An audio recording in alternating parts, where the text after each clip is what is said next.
بسم اللہ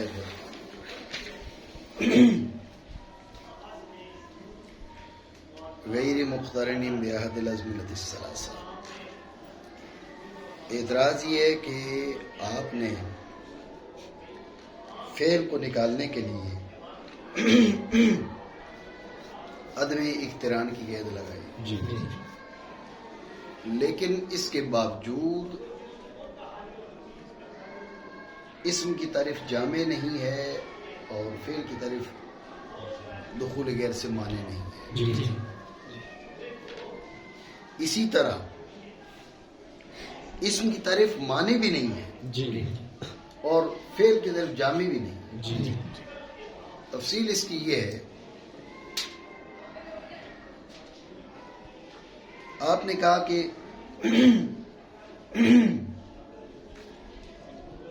اسم وہ ہے کہ ما دل علی معنی فی نفسہ غیر مقترن بعہد الازمنۃ الثلاثہ، تین زمانوں میں سے کسی سے نہ ملا ہوا۔ ہم آپ کو ایسی اسماء دکھاتے ہیں جو تین زمانوں میں سے کسی سے ملے ہوئے ہیں، وہ اسم کی طرف میں داخل نہیں ہے، فعل کی طرف میں داخل ہے اسم کی طرف میں داخل نہیں تو اسم کی طرف جامع نہیں رہی، فعل کی طرف میں داخل ہے تو فعل کی طرف دخول غیر سے مانے نہ رہی۔ ٹھیک ہے، ہم آپ کو ایسے فعل دکھاتے ہیں جو ہیں فعل لیکن تین زمانوں میں سے کسی زمانے سے ملے ہوئے نہیں ہیں۔ جب ملے ہوئے نہیں ہیں تو اب ہیں فعل، لیکن تعریف ان پر کون سی صادق آ رہی ہے؟ تعریف ان پر اسم کی صادق آ رہی ہے، اسم کی طرف دخول غیر سے مانے نہ ہوئی، اور فعل کی طرف جو ہے وہ ان پر صادق نہیں آ رہی، تو لہذا فعل کی طرف جامع نہ ہوئی۔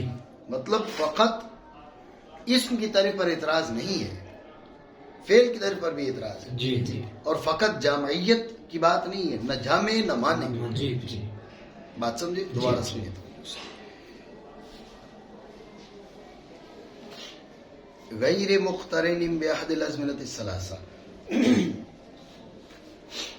تین زمانوں میں سے کسی کے ساتھ ملا ہوا نہ ہو، یہ فعل کو نکالنے کے لیے۔ اعتراض یہ کہ آپ کی قید لگانے کے باوجود نہ اسم کی طرف جامع نہ مانے، اسی طرح فعل کی طرف پر بھی اعتراض ہے، نہ جامع نہ مانے۔ تفصیل اس اجمال کی یہ ہے کہ آپ نے کہا اسم کیا ہے جو تین زمانوں میں سے کسی ایک کے ساتھ نہ ملا ہوا۔ ایسی اسماء ہیں جو ہیں اسماء لیکن تین زمانوں میں سے کسی ایک زمانے کے ساتھ ملے ہوئے ہیں۔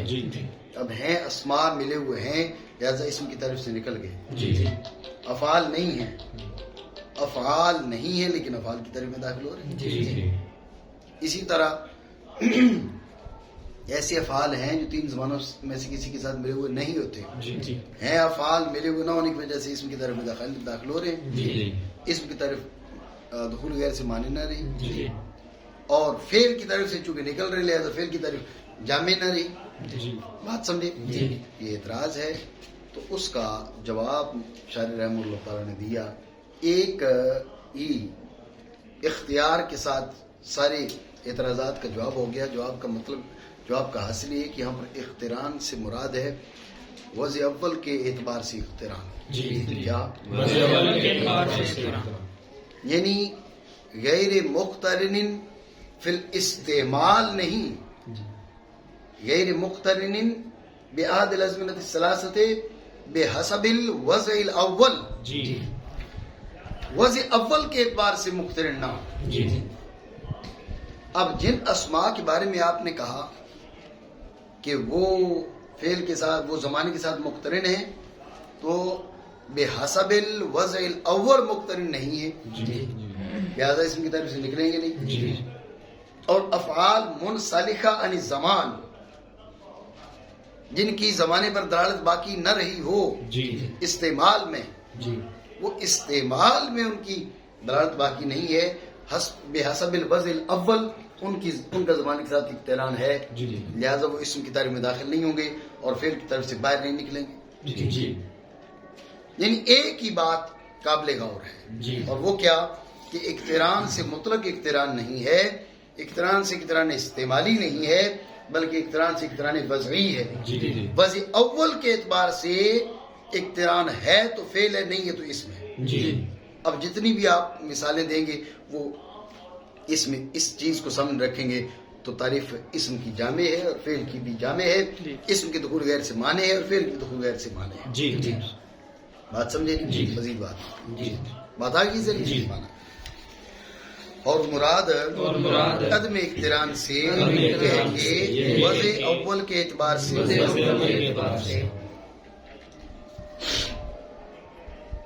بس داخل ہیں اس میں اسماء افعال. اسماء افعال اسم کی تعریف میں داخل ہیں. ٹھیک ہے نا؟ اسماء افعال اسم کی تعریف میں داخل رہیں گے. اسماء افعال اسم کی تعریف میں کیوں داخل ہوں گے؟ اس لیے کہ تمام تر اسماء یا تو منقول ہے مصادر سے، مصادر پہ آگے تفصیل ہے، یا جار مجرور سے یا ظرف سے.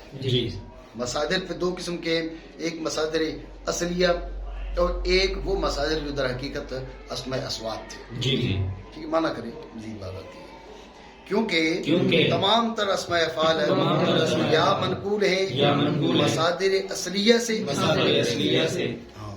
مصادر اصلیہ سے منقول ہوں. یہاں پر نقل کی پھر دو قسمیں ہیں، نقل سری اور نقل غیر سری. سمجھے بات کو؟ نقل سری اور نقل غیر سری میں فرق کیا ہے؟ بات پہ دھیان دینا. نقل سری یہ ہے کہ اس میں وہ اسم فعل جو بطور اسم فعل استعمال ہوتا ہے وہ بطور مصدر بھی استعمال ہوتا ہو. نقل سری کیا ہے کہ جو وہ اسم فعل استعمال ہوتا ہے وہ بطور مصدر بھی استعمال ہوتا ہو. اب یہ نقل سری ہے. نقل سری کا مطلب یہ ہے. اور نقل غیر سری کہ وہ اسم فعل جو بطور اسم فعل استعمال ہو رہا ہے وہ بطور مصدر تو استعمال نہ ہوتا ہو لیکن اس کے منقول از مصدر ہونے پر کوئی قرینہ ہو. قرینہ کا بیان آتا ہے. ٹھیک ہے، ایک ہے نقل سری اور ایک نقل غیر سری. نقل سری بتا دیا کہ وہ اسم فعل جو اسم فعل بن کر استعمال ہو رہا ہے وہ مصدر بھی استعمال ہوتا ہو. اور نقل غیر سری وہ اسم فعل جو اسم فعل استعمال ہو رہا ہے وہ مصدر استعمال تو نہ ہو لیکن منقول از مصدر ہونے پر قرینہ ہو. بات سمجھے؟ نقل سری اس کی مثال دے رہے جیسے رویدہ بلہا حی حلما. جب رویدہ جو ہے یہ اس میں فعل استعمال ہے اور رویدہ جو ہے یہ مصدر بھی استعمال ہے. امہلہم رویدہ، یہاں پر جو رویدہ ہے یہ مصدر ہے. سمجھے نہیں بات کو؟ تو اب یہ نقل سری ہے. نقل غیر سری اس کی مثال دیتے ہیں ہی ہاتھ. اب ہی ہاتھ جو ہے اس پہ فعل ہے بمانا امر حاضر بمانا ماضی. تو اب ہی ہاتھ جو ہے یہ مصدر استعمال نہیں ہوتا لیکن ہم نے دیکھا تو یہ ہی ہاتھ یہ قوقات کے وزن پر ہے. ہی ہاتھ قوقات کے وزن پر ہے. قوقات مصدر قوقا کا. یہ قرینہ بتا رہا ہوں. قوقات وزن مصدر قوقا کا. اب ہیہات اس قوقات کے وزن پر ہے. تو اور اسماء افعال منقول ہوتے ہیں نا اور اسماء افعال منقول ہوتے ہیں مصادر سے. تو یہاں پر بھی اس کا ہم وزن موجود ہے تو نقل سری نہ صحیح لیکن قرینہ آ گیا اس لیے ہم اس کو منقول مانتے ہیں. بات سمجھے؟ دوبارہ سمجھے توجہ سے. نقل سری اور نقل غیر سری میں کیا فرق تھا؟ نقل سری یہ تھی کہ اس کا استعمال وہ اس پہ فعل جو بطور اس پہ فعل استعمال ہو رہا ہے وہ بطور مصدر بھی استعمال ہو. اس کی مثال دی رویدہ. اور وہ اس پہ فعل جو اس پہ فعل تو استعمال ہو رہا ہو لیکن بطور مصدر استعمال نہ ہوتا ہو لیکن منقول از مصدر ہونے پر قرینہ ہو. اب ہیہات بطور مصدر استعمال نہیں ہوتا لیکن منقول از مصدر ہونے پر کیا قرینہ ہے وہ آپ کو بتایا. ہیہات کا قوقات کے وزن پر آنا قوقات مصدر ہے. تو اب ہم بات پہ دھیان دینا. اگر اس میں فعل کسی بھی جگہ پر از مصدر منقول نہ ہوتا تو خالی اس کے وزن پر آنے کو ہم قرینہ نہ بناتے. وزن پر تو آ سکتا ہے نہیں. وزن پر آنے سے یہ تھوڑا ہی ثابت ہو جاتا ہے کہ یہ منقول ہے. لیکن ہم نے دیکھا کئی مواضع میں یہ جو اس میں فعل استعمال ہو رہا ہے یہ مصدر بھی استعمال ہوتا ہے. تو کئی مقامات پہ نقل صریح موجود ہے. اس نے ہمیں جری کیا کہ ہم یہاں پر صرف وزن کی وجہ سے ہم نقل کا قول کریں. بات سمجھے نہیں؟ جیسے حیات بے شک اوپر سے مصادر اصلیہ برابر ہے کہ نقل ان میں صریح ہو جیسے رویدہ کیونکہ وہ بعض اوقات استعمال ہوتا ہے بطور مصدر بھی یا غیر صریح جیسے حیات بے شک وہ اگرچہ نہیں مستعمل بطور مصدر اگر وہ قوقات کے وزن پر ہے مصدر قوقا. بات سمجھے؟ یا تو وہ منقول ہے مصادر اصلیہ سے یا ان مصادر سے کہ جو در حقیقت کیا ہے وہ اسوات ہے. ٹھیک ہے، اس کی مثال دے رہے ہیں. یا ان مصادر سے جو تھے در حقیقت اسوات جیسے صح. یہ اصل میں کیا تھا؟ یہ صوت کی نقل تھی. اس سے کیا ہے یہ اس پہ فعل منقول ہے. بات ہے ذہن میں نہیں؟ ٹھیک ہو گیا. یا ظرف سے جار مجرور سے ظرف کی مثال دے رہے جیسے امام کا زیدن. امام کا یہ امام ظرف اور علیہ کا زیدن جار مجرور. ٹھیک ہے. حاصل کلام کیا ہوا؟ حاصل کلام یہ ہوا کہ آپ اس کو منقول مانے مصدر سے، مصدر اصلی سے، نقل صریح، نقل غیر صریح. وہ مصدر جو در حقیقت اس میں صوت، جار مجرور، ظرف جس سے بھی منقول مانے ان میں سے کوئی بھی ایسا نہیں کہ جو در اصل وضع میں کس پر دلالت کرتا ہو؟ زمان پر دلالت کرتا ہو. ان میں سے کوئی ہے؟ کوئی بھی نہیں ہے. یہاں پر بات پہ توجہ دینا.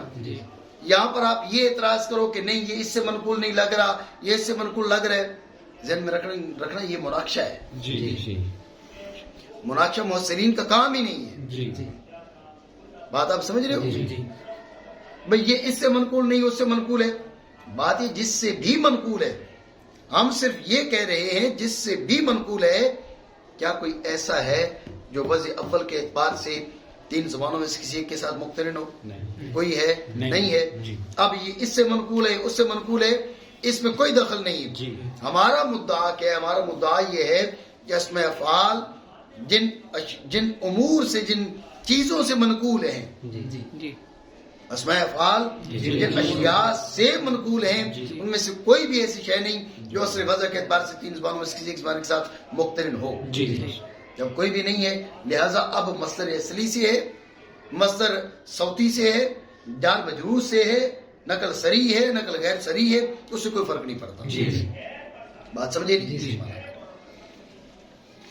تو نہیں ہے ان میں سے کسی چیز کی دلالت تین زبانوں سے کسی ایک زمانے کی وضع اول کے اعتبار سے. بات سمجھے نہیں؟ یہ تو اعتراض کی تعریف اسم کی جامع نہیں ہے. اب ساتھ یہ کہ بھئی دخول غیر زمانے میں نہیں ہے. کیوں؟ افعال منسلخہ عن الزمان، قادا، قربا، اوشکا. یہ افعال تو تم کہتے ہو لیکن تین زبانوں سے کسی ایک کے ساتھ ملے ہوئے نہیں. تو اس کا جواب یہ کہ نہیں، ہم نے وضع اول کہا ہے نا، تو وضع اول کے اعتبار سے یہ بھی ملے ہوئے ہیں. ٹھیک ہے نا؟ وضع اول کے اعتبار سے یہ بھی ملے ہوئے مانا کریں. اور نکل گئے اسم کی تعریف سے وہ افعال جو ہٹے ہوئے ہیں زمانے سے. افعال کون سا لکھا ہے؟ زمان کے یہ نکل گئے. کیوں؟ جیسے ایسا اور قادا کیوں نکل کے؟ بسبب مقترن ہونے ان کے معنی کے وقت کے ساتھ اصل وضع کے اعتبار سے. توجہ ہے؟ ذہن میں رکھنا اعتراض مضارع کے اعتبار سے بھی ہوتا ہے. تم نے کیا کہا؟ تم نے کہا بھئی تین زمانوں میں سے کسی ایک کے ساتھ ملا ہوا نہ ہو. توجہ ہے؟ ذہن میں رکھو پہلی جو بات ہے وہ گزر گئی، جس کا جواب ہم نے وضع اول کے ساتھ دیا. تو بات مکمل ہو گئی. اب نیا اعتراض ہے. آپ نے کیا کہا؟ آپ نے کہا بھئی اسم وہ ہے جو اپنی ذات میں پائے جانے والے معنی پر دلالت کرے اور اس کے معنی تین زبانوں میں سے کسی ایک کے ساتھ ملے ہوئے نہ ہو. اس کے معنی تین زبانوں میں سے کسی ایک کے ساتھ ملے ہوئے نہ ہو. بات یہ کہ فعل مضارع کے معنی بھی تین زبانوں میں سے کسی ایک کے ساتھ ملے ہوئے نہیں ہوتے، تو دو کے ساتھ ملے ہوئے ہوتے. فعل مضارع اس کے معنی کسی ایک کے ساتھ ملے ہوئے نہیں ہوتے، دو کے ساتھ ملے ہوئے ہوتے. جب تم نے کہا ایک تو یہ بھی تعریف میں داخل ہو گیا، اسم کی تعریف میں داخل ہو گیا. نہیں سمجھے؟ معترض نے یہ کہا. دوبارہ سمجھے توجہ سے. اعتراض یہ ہے کہ اب بھی اسم کی جو تعریف ہے وہ دخول غیر سے مانے نہیں ہے اور فعل کی طرف جامع نہیں ہے. تفصیل سے اجمال کی یہ ہے کہ آپ نے کیا کہا؟ غیر مقترن بأحد الازمنة الثلاثة. غیر مقترن بأحد الازمنة الثلاثة. تین زبانوں میں سے کسی ایک کے ساتھ مضارع تمہارا اسم کی طرف میں داخل. کیوں؟ اس لیے کہ مضارع کسی ایک کے ساتھ ملا ہوا تو نہیں ہوتا، وہ تو دو کے ساتھ ملا ہوا ہوتا. اعتراض سمجھے نہیں؟ یہ اعتراض ہے. توجہ ہے. شاعر رحمہ اللہ تعالیٰ فرماتے ہیں کہ نہیں، فعل مضارع کی وجہ سے اعتراض نہیں ہو سکتا. آپ یہ ذہن میں رکھیں، فعل مضارع کے بارے میں اختلاف ہے کہ یہ ازر و وضع حال کے لیے موضوع ہے، استقبال کے لیے موضوع ہے، یا دونوں میں مشترک ہے. حال اور استقبال میں سے ایک کے لیے حقیقت دوسرے کے لیے مجاز ہے، یا دونوں میں مشترک ہے. بات پہ دھیان دینا. اگر کہیں کہ یہ کسی ایک کے لیے حقیقت دوسرے کے لیے مجاز ہے پھر تو اعتراض ہی نہیں ہے. کیوں کسی ایک کے لیے حقیقت ہے تو بے احد الازمنة الثلاثہ بنا. اعتراض اس صورت میں ہے جب یہ مشترک ہو. بات سمجھو نہیں؟ اعتراض کی صورت میں ہے جب وہ مشترک ہو پھر اعتراض ہے. توجہ ہے. جب وہ مشترک ہو تو پھر اعتراض ہے. اب ہم کہتے ہیں کہ جب یہ جو ہم نے کہا تھا تین زبانوں میں سے کسی ایک کے ساتھ مقترن نہ ہو، اس کا مطلب کیا تھا؟ تین زبانوں میں سے کسی ایک زبانے پر دلالت نہ ہو. کیا؟ دلالت نہ ہو. تین زبانوں میں سے کسی ایک زبانے پر دلالت نہ ہو. تو ذہن میں رکھیں کہ جب دو کے ساتھ مقترن ہے، اگر مشترک مانا جائے تو دو پر دلالت پائی گئی نا.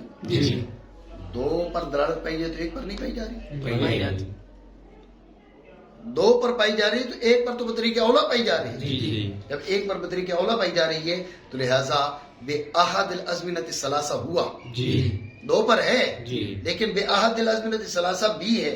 تعریف سے نکل جائے گا، تعریف میں داخل نہیں رہے گا. بات سمجھے نہیں؟ پھر سمجھو دھیان سے.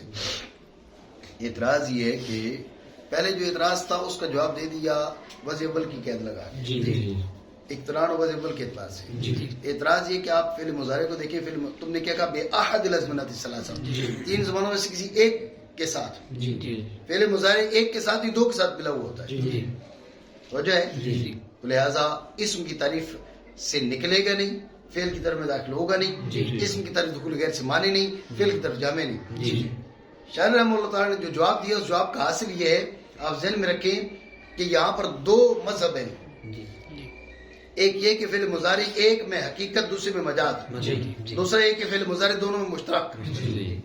فعل مضارع ایک میں حقیقت دوسرے میں مجاز، پھر اعتراض کوئی نہیں. پھر اعتراض نہیں. ایک میں حقیقت دوسرے میں مجاز تو ایک کے ساتھ اقتران کی وجہ سے وہ اسم کی طرف سے نکل گیا، فعل کی طرف میں داخل ہو گیا. دونوں میں مشترک ہو تو اعتراض ہے. بھائی جب دونوں میں مشترک ہے تو تم نے کہا تھا ایک زمانے کے ساتھ اقترانی، ایک کے ساتھ تو نہیں ہے. تو اس کا جواب یہ ہے، بات پہ دھیان دو. جواب اقتران کا مطلب کیا ہے؟ دلالت. دو پر دلالت کر رہا ہے تو ایک پر نہیں کر رہا. کیا تو جو ہے جب دو پر کر رہا ہے تو ایک پر بھی کر رہا ہے. جب ایک پر بھی کر رہا ہے تو بے احد الازمنة الثلاثہ میں آ رہا ہے. جب اس میں آ رہا ہے تو اسم کی طرف سے خارج ہے، فعل کی طرف میں داخل ہے. اور نکل جائے گا اس سے سارے بھی، کیونکہ وہ اشتراک کی تقدیر پر. ہم سوال کر سکتے ہیں اللہ تقدیر اشتراک ہی کیوں کہا؟ تو اس کا جواب آپ کو دے دیا کہ اس لیے کہا کہ اگر حقیقت مجاز مانا جائے پھر اعتراض ہی نہیں. درمیان حال اور استقبال کی دلالت کرتا ہے دو معین زمانوں پر، تین زمانوں میں سے. اس کی دلالت دو معین زمانوں پر ہے، حال اور استقبال. جب دو معین پر ہے تو ایک معین پر تو بدری کیا اولا پائیے جی تو دلالت کرے گا ایک معین پر بھی ان دونوں کے ضمن میں. سمجھے بات کو؟ توجہ ہے جی بات سمجھ آ گئی جی. تو فعل مضارع نکل گیا. جی یہاں پر ایک اور اعتراض ہے. جی اعتراض کیا ہے؟ تم نے کیا کہا کہ دو معین زمانوں پر دلالت کرتا ہے تو اس کے ضمن میں ایک معین پر بھی دلالت کرتا ہے. جی جی بات پہ دھیان دو. معترض نے کہا تھا کہ فعل مضارع کیا ہے وہ دو زمانوں کے ساتھ مقترن ہے، جی لہذا ایک کے ساتھ تو نہ ہوا، جب ایک کے ساتھ یعنی ایک کی قید سے نہ نکلا. جی معترض نے یہ کہا تھا جی کیونکہ دو سے مقترن ہے. جی شاعر نے کہا دو پر دلالت کر رہے تو ایک پر تو کر ہی رہا ہے. جی جی توجہ ہے؟ جی اس پر اعتراض ہے. جی اعتراض یہ کہ آپ دیکھیں نا جی، آپ اصول فقہ پڑھتے ہیں اور اصول فقہ میں آپ کہتے ہیں بھئی لا عموم علی المشترک، جی جی جو مشترک ہے اس کا کوئی عموم نہیں ہے. جی سمجھے بات؟ جی جی جو مشترک ہے اس کا کوئی عموم نہیں ہے. ایک معنی کا ارادہ کریں تو اس وقت ایک معین معنی کا ارادہ کر لینا جی تو اس وقت دوسرے معین کا ارادہ نہیں کر سکتے. جی جی سمجھ رہے ہو بات کو؟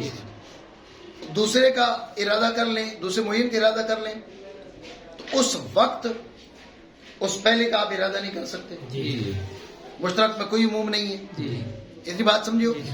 تو جب یہ بات آپ کے ذہن میں آ گئی کہ اس کا ارادہ کیا تو یہ اس کا ارادہ نہیں کر سکتے، جی اس معین کا ارادہ کیا تو اس کا نہیں کر سکتے. جی بات آئی ذہن میں؟ اب دھیان رکھنا. جی اب آپ کیا کہہ رہے ہیں؟ آپ کہہ رہے ہیں فعل مضارع مشترک کے دو معنوں میں. جی ٹھیک ہے، جی ہم نے مانا. جی اب جب دو معنوں میں مشترک ہے، اسم کی تعریف سے تب نکلے گا جب ایک معین پر دلالت کرے. جی جی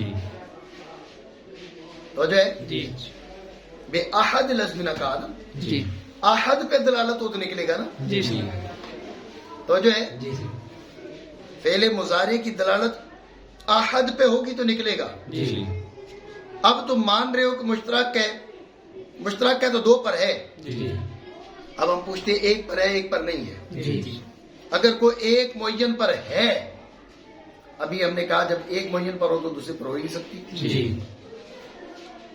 جی جی سر دو پر تو تم مان رہے ہو، جی نہیں سمجھ رہے ہو بات؟ جی دو پر تم مان رہے ہو نا. جی جب تم دو پر مان رہے ہو ساتھ کہہ رہے ہو بھئی ایک پر بھی ہے. جی ہم نے کہا اگر ایک معین پر ہو تو ٹھیک ہے نکل جائے گا، جی لیکن ایک معین پر ہو تو اس وقت دوسرے معین پر ہو ہی نہیں سکتی. جی یہ خود ثابت ہے تمہارا. جی تو پھر یہ ایک معین پر ماننے سے دوسرے معین کی نفی ہو جائے گی. جی سو ایک معین پر نہ کہو بلکہ کہو دو پر ہے. جی جب دو پر ہے تو احد سے نہیں نکلے گا. جی معترض کا اصلی جی جی بات سمجھے جی تو اس کا علامہ جامی علیہ رحمہ نے جواب دیا. علامہ جامی نے کہا دلالت اور بات ہے، ارادہ اور بات ہے. جی وہ ارادے والا ضابطہ ہے جو تم ادھر لے کے آ رہے ہو. جی بھائی ایک کا ارادہ ہو جائے تو دوسرے کا ارادہ نہیں ہو سکتا، جی دوسرے کا ارادہ ہو جائے تو پہلے کا ارادہ نہیں ہو سکتا. جی دلالت ہوتی ہے، دلالت دونوں پر ہوتی ہے، جی دونوں معین معنوں پر ہوتی ہے، جی لیکن ارادہ ایک کا کیا جا سکتا ہے. جی یہ دو الگ الگ باتیں ہیں. جی بات سمجھے جی. پھر سمجھے دھیان سے. معترض نے کہا کہ بھائی فعل مضارع کی دلالت تو ایک کے ساتھ نہیں ہوتی، ایک پر نہیں ہوتی، دو پر ہوتی ہے. جی تو بے احد الازمنہ سے تو وہ نہیں نکلے گا. جی تو علامہ جامی علیہ رحمہ نے جو جواب دیا، اصلی جواب یہ ہے کہ جب دو پر دلالت ہے تو ایک پر بھی ہے. جی جب دو معین معنوں پر دلالت ہے، معین زبانوں پر دلالت ہے تو ایک معین پر بھی ہے. جی جب ایک پر ہے تو بے احد سے نکل جائے گا. جی اس پر اعتراض یہ ہے کہ جب آپ نے اس کو قرار دیا مشترک، جی مشترک سے ایک معنی کا ارادہ کر لیا جائے تو دوسرے معنی کا ارادہ نہیں ہو سکتا.